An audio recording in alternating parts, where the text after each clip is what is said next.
So hello मेरे JEE और NEET के प्यारे भाई बहनों, आपके लिए मैं एक बहुत ही स्पेशल रिक्वेस्ट पे लेक्चर लेके आया हूं जिसका नाम है ली शैटलियर्स प्रिंसिपल। सो एज प्रॉमिस्ड मैंने बताया था कि जेई के एग्जाम पास है, नीट वालों ने भी जस्ट एग्जाम दिए। सो हम लोग क्या कर रहे हैं कि कुछ ऐसे टॉपिक जिनसे बड़े ही इंटरेस्टिंग और फ्रिक्वेंटली क्वेश्चन पूछे जा रहे हैं, उसमें से आता है ली शैटलियर प्रिंसिपल। तो आपको इसी कॉन्टिन्यूटी सीरीज में मैं आज पढ़ाऊंगा ली शैटलियर प्रिंसिपल, जिसे लॉ ऑफ कर्मा में बोला जाता है कि भाई साहब इक्विलिब्रियम बनाना जरूरी है। तो उसी पे आगे बढ़ते हैं, फटाफट से करते हैं शुरू कि ली शैटलियर साहब थे कौन, क्या करा उन्होंने। और उससे पहले जानो कि ये चैप्टर बेसिकली 11th का जिसका नाम है केमिकल इक्विलिब्रियम, और ली शैटलियर प्रिंसिपल वहां का टॉपिक है। तो ये सामने जो मेरे सामने ये है ली शैटलियर, जो बेसिकली एक फ्रेंच बेसिकली केमिस्ट हैं, और इनका पूरा नाम था हेनरी लुइस ली शैटलियर। और बिलीव मी, ऐसा कोई क्वेश्चन नहीं आने वाला जेई में कि इनका सही नेम कौन सा है, और 4 ऑप्शन दे दिए, हेनरी लुइस और मार्क लुइस, और ऐसा नहीं आने वाला। फटाफट से आते हैं अपने टॉपिक पे। ली शैटलियर प्रिंसिपल क्या बोलता है? तो गाइस, इसने बोला है dynamic equilibrium is disturb by changing the conditions, the position of equilibrium shifts to counter act the change to reestablish the equilibrium. कहना चाह रहा है अगर इक्विलिब्रियम है आपके सामने और इक्विलिब्रियम को आपने चेंज करने की कोशिश की है, अगर आपने यहां से प्रेशर लगाया है, सीसो झूला ऐसे हो गया है, तो ऑटोमेटिकली क्या होगा कि ये वाला जगह पे भी प्रेशर लगेगा और ये फिर से आएगा अपने नॉर्मल पोजीशन में। सिंपल सी बात है कि इक्विलिब्रियम की स्टेट को अगर चेंज करोगे तो इक्विलिब्रियम काउंटरएक्ट करेगा to re establish equilibrium by changing the change, whatever the change has been provided. Change change change, मजा आ गया यार।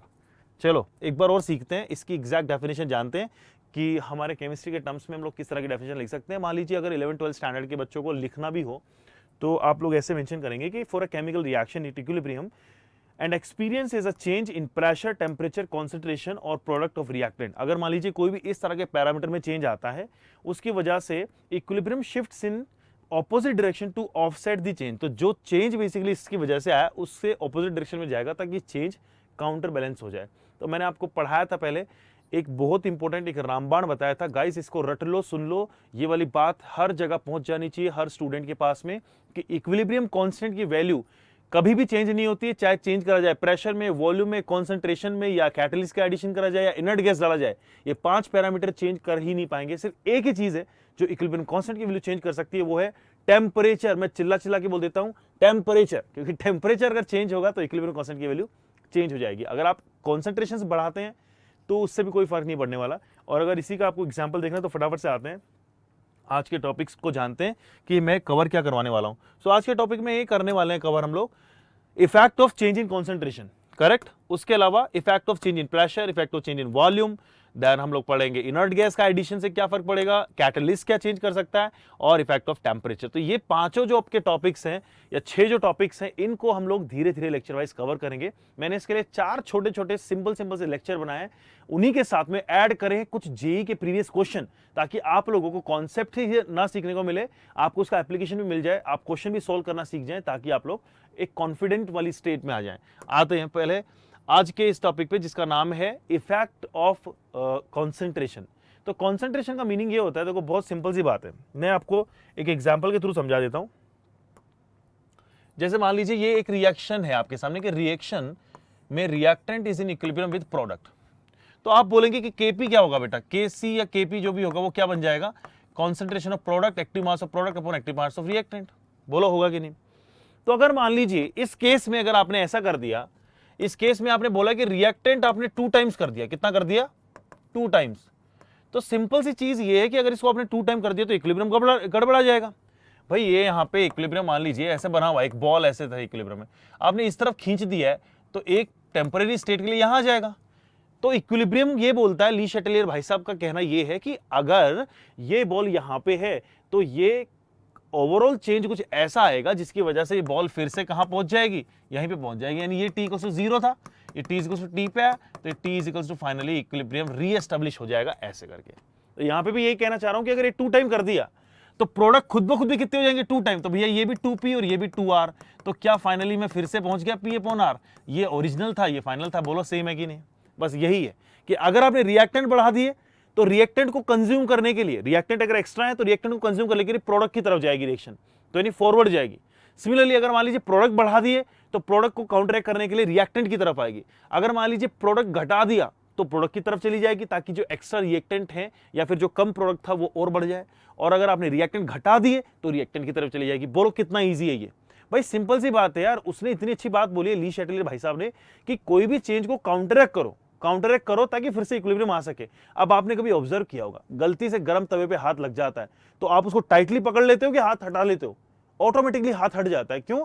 क्योंकि हमें इक्विलिब्रियम चाहिए, क्योंकि वहां पे हम लोगों को गर्म लगा, हमने हाथ हटा लिया, एयर से थोड़ा ऐसा किया, वापस से टेम्परेचर नॉर्मल आ गया। बस यही चीज है, ये मैंने इसके सामने दिया हुआ है कि किस तरह से इफेक्ट करेगा। कॉन्सेंट्रेशन या नंबर ऑफ मोल्स को अगर आप बढ़ा डिक्रीज करते हो रिएक्टेंट के, रिएक्टेंट कम हो जाएगा तो रिएक्टेंट की साइड में आ जाएगी रिएक्शन, बढ़ जाएगा तो प्रोडक्ट की साइड चली जाएगी रिएक्शन, डिक्रीज अगर आपने प्रोडक्ट कर दिया तो फॉरवर्ड चली जाएगी, और इंक्रीज कर दिया तो बैकवर्ड चली जाएगी। फटाक से आ जाओ इसके कुछ क्वेश्चंस पे, एप्लीकेशन वाले पार्ट पे, without wasting our time which is very precious these days.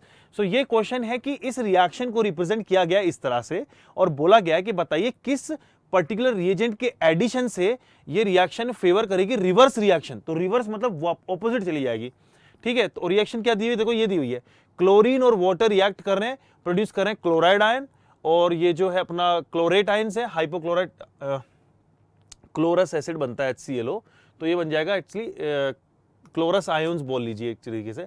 फिर ये अपना आता है 2H+ मतलब आपका हाइड्रोजन आयन है। तो आपको इन तीनों में से ये चेक करना है, इन तीनों इनफैक्ट इन सभी में से, कि कौन सा रिएजेंट ऐसा ऐड करा जाए कि रिएक्शन बैकवर्ड की तरफ जाए।